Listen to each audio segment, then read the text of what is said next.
Okay, so today we are going to start with the last unit, unit number 5, and this unit is not related to any other unit. कि हमने पहले 4 unit में देखा कि वो 4 unit किसी ना किसी तरीके से इंस्ट्रूमेंटेशन सिस्टम से कनेक्टेड थी। फर्स्ट यूनिट में हमने देखा कि सिग्नल को मेजरेबल फॉर्म में कैसे बनाना है, सिग्नल कंडीशनिंग कैसे करनी है। सेकंड यूनिट में हमने देखा डेटा को या सिग्नल को एक्वायर कैसे करना है। थर्ड यूनिट में हमने देखा कि डेटा को ट्रांसमिट कैसे करना है। फोर्थ यूनिट में हमने देखा कि डेटा को डिस्प्ले कैसे करना है, what are the various display devices. ये यूनिट जो है, this unit is based on this unit is for unit number 5 for miscellaneous instrument. And हमेशा की तरह जो ये आपके ग्रेड आउट कंटेंट्स हैं, digital pH meter and digital meter, these are part of your homework. So we'll start with the digital measurement of frequency, और उसमें हम digital measurement of high frequency देखेंगे क्योंकि ये थोड़ा सा टिपिकल है। डिजिटल मेजरमेंट ऑफ फ्रीक्वेंसी पहले हम देखते हैं कि व्हाट इज द प्रिंसिपल। तो हमें इसमें दो तरीके की फ्रीक्वेंसीज को मेजर करने का मेथड हमें देखना है। एक हमें देखना है हाई फ्रीक्वेंसी मेजरमेंट, दूसरा हमें देखना है एसी मेन्स फ्रीक्वेंसी, यानी जो आपकी नॉर्मल सप्लाई फ्रीक्वेंसी होती है 50 हर्ट्ज। ओके, बहुत सिंपल कॉन्सेप्ट है। कोई सिग्नल है, हाई फ्रीक्वेंसी सिग्नल है, ठीक है। You convert that signal into a pulse train. Okay, pulse train में आपने उसको कन्वर्ट कर दिया, ठीक है। This pulse train is an indicator of the frequency of that. और कितनी पल्सेस पास हुई एक सेकंड में, ये आपने काउंटर से काउंट कर दिया, डिजिटल काउंटर। तो क्या किया आपने, एक सिग्नल था कोई एनोटेट किया,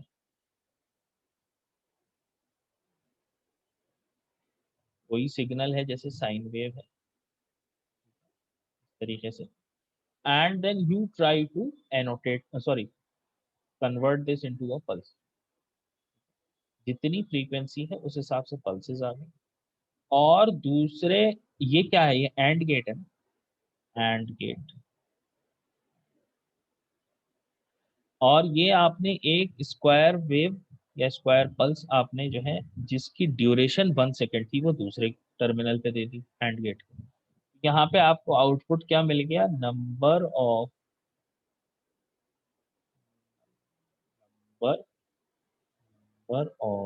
पल्स इन 1 सेकेंड, ये मिल गया, ठीक है। अब ये आप काउंट कर लीजिए तो आपको फ्रीक्वेंसी मिल जाएगी, ठीक है। नेक्स्ट देखते हैं इसमें कैसे करना है। Frequency of a signal can be measured by counting the number of cycles in 1 second। ठीक है ना, यही होती है फ्रीक्वेंसी की डेफिनेशन, साइकिल्स पर second. This is facilitated by converting the signal into a pulse train which is applied to one input of an AND gate। दूसरे AND gate पे क्या लगा है, a pulse of 1 second duration is applied to the other input। Hence the output of AND gate is a pulse train of duration 1 second। The output of this AND gate can be measured with the help of an electronic counter। Counters आप लोगों ने digital electronics में पढ़े हैं, उसी को हम use करके इनको हम मेजर कर लेंगे। Since each pulse represents one cycle of the signal under measurement, the number of counts directly indicates the signal। बहुत सिंपल प्रिंसिपल है। Modern electronic counters have very high speed of operation, hence high frequency signals can also। अब देखिए क्या क्या हमने किया, और थोड़ा सा हम इसको डिजिटल फ्रीक्वेंसी मीटर को और डिटेल डायग्राम देखते हैं। ये कोई सिग्नल है, अननोन फ्रीक्वेंसी है उसकी, अननोन फ्रीक्वेंसी है, ठीक है। उसको सिग्नल को अगर वीक है तो हमने एम्पलीफाई कर दिया। एम्पलीफाई करने के बाद हमने क्या किया, जो भी सिग्नल है उसको हमने पास करा दिया एक शिमिट ट्रिगर। शिमिट ट्रिगर क्या करेगा, कैसा भी सिग्नल हो उसे स्क्वायर वेव में कन्वर्ट कर दो। ठीक है। उसके बाद हमें कितनी देर के लिए उसको मेजर करना है, टाइम ड्यूरेशन के लिए, वो हम डिसाइड करेंगे इस गेट से, start stop. And then we will finally connect a counter and a display to give a display of the frequency. ये हमें करना।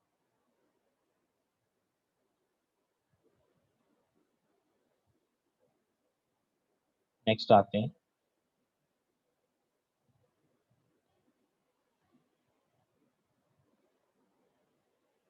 इस सर्किट डायग्राम के बारे में बात करें, ब्लॉक डायग्राम के बारे में। The above figure shows the basic block diagram of a digital frequency meter. The main component is the Schmitt trigger, which converts the signal into a square wave with fast rise and fall times. ठीक है ना। Basically ideal अगर square wave नहीं भी बन पा रही है, जैसे आगे क्या है, अगर आइडियल स्क्वायर वेव नहीं भी बन पा रही, ये आइडियल स्क्वायर वेव, तो भी कोई ऐसी, तो भी अगर इस फॉर्म में भी बन रही है ट्रेपेजॉइडल फॉर्म में, तो भी राइज टाइम और फॉल टाइम वेव का क्या होना चाहिए, fast. The output of the Schmidt trigger is a train of pulses. ठीक है, आप उसको क्या कर सकते हैं, ट्रेन ऑफ पल्सेस को आप फिर कन्वर्ट कर सकते हैं, सॉरी, स्क्वायर वेव को आप फिर से कन्वर्ट कर सकते हैं, कि मतलब कितनी स्क्वायर पल्सेस जनरेट हुई, उनसे आपने एक पल्स ट्रेन जनरेट कर ली। उसके लिए भी एडिशनल सर्किटरी आप लगा सकते हैं, जैसे फॉर एग्जांपल डिफरेंशिएटर। डिफरेंशिएटर क्या क्या दे देगा, अगर हम स्क्वायर वेव से पास कराएं तो पीक्स दे देगा आप। ठीक है, आप सिर्फ पॉजिटिव पीक्स काउंट कर लीजिए। ठीक है, मैं दोबारा से बना के दिखा देता हूँ यहाँ पे। अगर मैं इसको डिफरेंशिएट करूँ इस स्क्वायर वेव को, तो मुझे इस तरीके से पीक मिलेगी, लाइक दिस। नेगेटिव पीक को आप छोड़ दीजिए, ये इस तरीके से अगर स्क्वायर वेव है। ठीक है, नेगेटिव पीक को छोड़ दीजिए, तो ये अगर वन साइकिल है, तो आपने वन साइकिल में कितनी पीक्स आपने जो है मेजर कर ली, वन। तो जितनी साइकिल्स होंगी उतनी आप पीक्स मेजर कर लेंगे। वही आपकी बेसिकली पल्स ट्रेन। तो क्या कह रहे हैं, the output of the Schmidt trigger is a train of pulses, one pulse for each side. These pulses are fed to a start stop gate. अब स्टार्ट स्टॉप गेट को हम अलग से enable करते हैं। When this gate is enabled, the input pulses will pass through this gate and are fed to an electronic counter directly, which counts the number of pulses. When this gate is disabled, the counter will stop counting and the number will be displayed, which will be the number of pulses that have passed through it in a time interval between start and stop. आपने for example अगर 1 second का आपने वो time दिया, पहले आपने enable कर दिया, फिर 1 सेकंड बाद उसे डिसेबल कर दिया स्टार्ट स्टॉप गेट को, तो 1 सेकंड में जितनी पल्सेस काउंट होंगी वो आपकी जो है डिस्प्ले पर आ जाएंगी। वही फ्रीक्वेंसी होगी अगर आपने 1 सेकंड रख रखा है। If this interval is known, the unknown frequency can be. ठीक है, digital measurement of high frequency की बात करते हैं। तो अभी जो हमने प्रिंसिपल देखा इस डिजिटल फ्रीक्वेंसी मीटर का, उससे हम very low frequencies to about 100 megahertz frequencies तक measure कर सकते हैं। यहाँ थोड़ी सी टाइपिंग मिस्टेक हो रही है, ये जेड छोटा होना चाहिए हर्ट्स का। However for further higher frequencies, अगर हम मेगाहर्ट्ज से ऊपर जाते हैं गीगाहर्ट्ज की range, 10 raised to the power 9, the counter used cannot count at the speed demanded by high frequency। हम कन्वेंशनल काउंटर्स को यूज कर सकते हैं, लेकिन इनएक्यूरेट मेजरमेंट हो सकता है। तो फिर हमें क्या करना पड़ता है, उन फ्रीक्वेंसीज को मेजर करने के लिए कुछ और प्रोसेसिंग उसकी करनी पड़ती है सिग्नल की, वो हम देखते हैं। द फॉलोइंग ब्लॉक्स और processes are included in a normal digital frequency to extend its range to near about 40 gigahertz and up.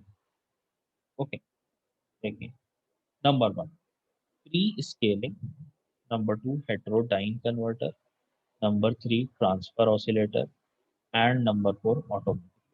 अब एक एक करके देखते हैं क्या। प्री स्केलिंग में क्या करते हैं, हम जो हाई फ्रीक्वेंसी मेजर कर रहे हैं उसे हम किसी इंटीजर नंबर से डिवाइड कर देते हैं, ठीक है, और इसको इससे डिवाइड करते हैं by the use of frequency division like asynchronous to get the input frequency within the desired range of the digital। एक तो हमने काम ये किया कि हमने फ्रीक्वेंसी को डिवाइड करके कम रेंज में उसको हम ले आए ताकि जितना हमारी रेंज है उसमें आ जाए और बेहतर हो जाए।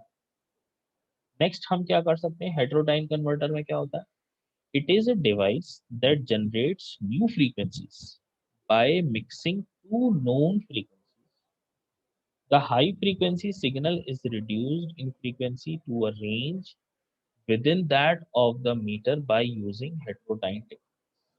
हम क्या करेंगे, एक हमारी जो जिस फ्रीक्वेंसी को हम मेजर करना चाह रहे हैं वो, और दूसरी फ्रीक्वेंसी, इनको कंबाइन करके, हेटेरोडाइन टेक्निक कहलाती है, उसमें नहीं जा रहे हैं, उनको कंबाइन करके एक थर्ड फ्रीक्वेंसी जनरेट करते हैं जो कि रेंज में होती है of the conventional digital frequency, ठीक है।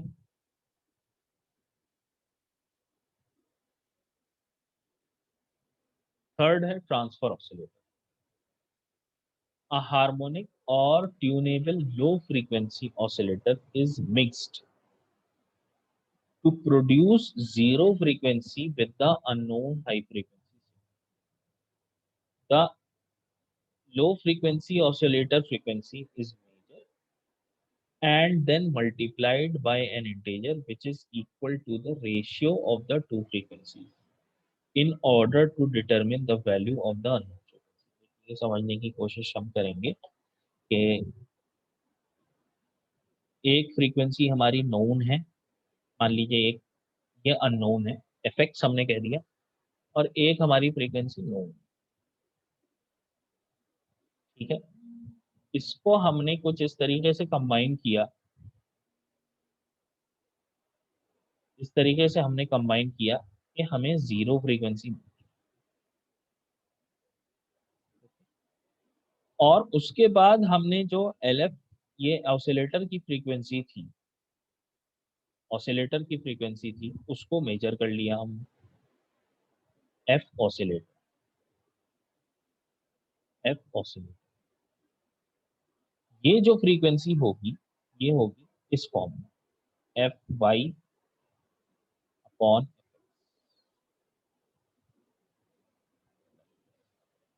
तो हमें ये मालूम है, ये भी मालूम है, ये मालूम चल जाएगा, ये इसमें बहुत ज्यादा डिटेल में नहीं जाना है, बस में समझ। सही, फिर से बता दिए ट्रांसफर ऑसिलेटर। ये मैं बता रहा हूँ, देखिए, एक ऑसिलेटर से, एक ऑसिलेटर पे आपने एक फ्रीक्वेंसी एक जनरेट करी, वो आप मालूम कर सकते हैं, और दूसरे इनपुट में आपने ये फ्रीक्वेंसी दे दी, अननोन फ्रीक्वेंसी जिसे हम एफएक्स कह रहे हैं, ठीक है। उनको हम इस तरीके से कंबाइन करते हैं कि जीरो फ्रीक्वेंसी जनरेट होती है।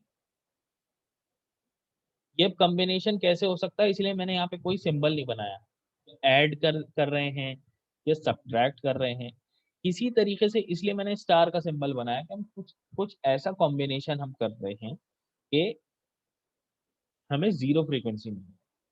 फिर हम क्या करते हैं, ऑसिलेटर की फ्रीक्वेंसी को मेजर कर लेते हैं, और ये फ्रीक्वेंसी तो हमने नॉन फ्रीक्वेंसी दी ही थी इनपुट में, तो ये दोनों हमें मालूम है, एफएक्स मालूम चल गया, इस तरह, ठीक है।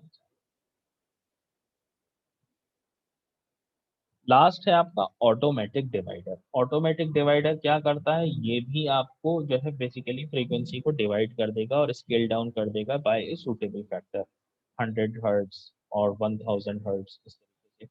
तो गीगा हर्ट्ज की रेंज की अगर फ्रीक्वेंसी उसे हमने 1000 से डिवाइड कर दिया तो किस किस रेंज में आ जाएगी, वो मेगा हर्ट्ज की रेंज में, 10⁻⁹ मेगाहर्ट्ज। है ना।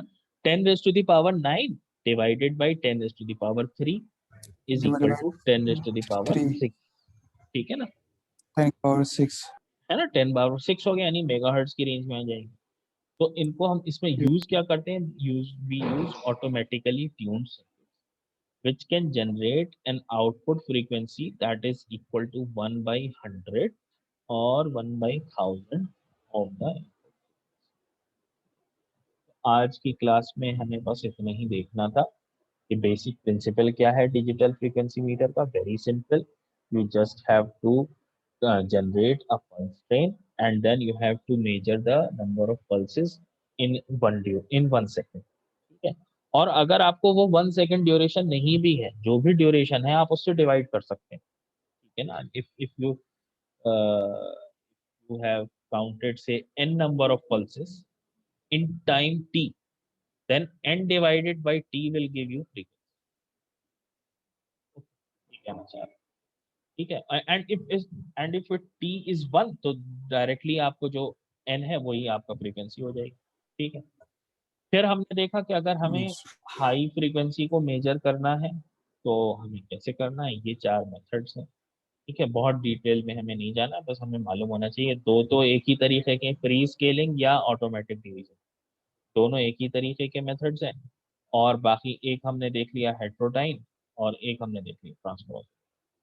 तो यहाँ आपकी 5th यूनिट का एक टॉपिक यहाँ पे हो जाता है डिजिटल मेजरमेंट ऑफ फ्रीक्वेंसी। कल की क्लास में थर्सडे की क्लास में हम देखेंगे कि एसी फ्रीक्वेंसी को कैसे मेजर करना है। हम हाई फ्रीक्वेंसी मेजर करना बहुत मुश्किल काम नहीं है, लेकिन लो फ्रीक्वेंसी को मेजर करना with sufficient accuracy is a difficult thing. उसका सर्किट भी कॉम्प्लिकेटेड है और उसका प्रोसेस, उसको थोड़ा ध्यान से हम लोग को देखना पड़ेगा, ठीक है। सही टाइम से सब लोग प्लीज क्लास ज्वाइन कर लें। 8:50 में स्टार्ट कर दूंगा, आप लोग पहले भी ज्वाइन कर सकते हैं।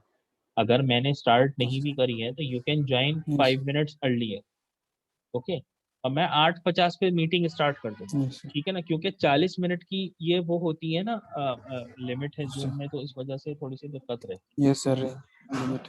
क्लास आज की खत्म कर रहे हैं, ओके। सर जी बताइए कौन। Sir Yes. जी बताइए। सर प्रोजेक्ट के लिए सर इक्विपमेंट्स तो ले आए हैं सर। सर कब आना है सर? अब प्रोजेक्ट वाली बात सर आप अभी नहीं बता करी दीजिए है ना, सर। आप थर्सडे को आइएगा। प्रोजेक्ट वाली सर बात अब मत थर्सडे को करिए। है? हाँ थर्सडे को आइएगा, फिर टाइम से उसी टाइम आइएगा 2 बजे। उसी टाइम? हाँ उसी टाइम आइए, ठीक है। चलिए ओके, थैंक यू।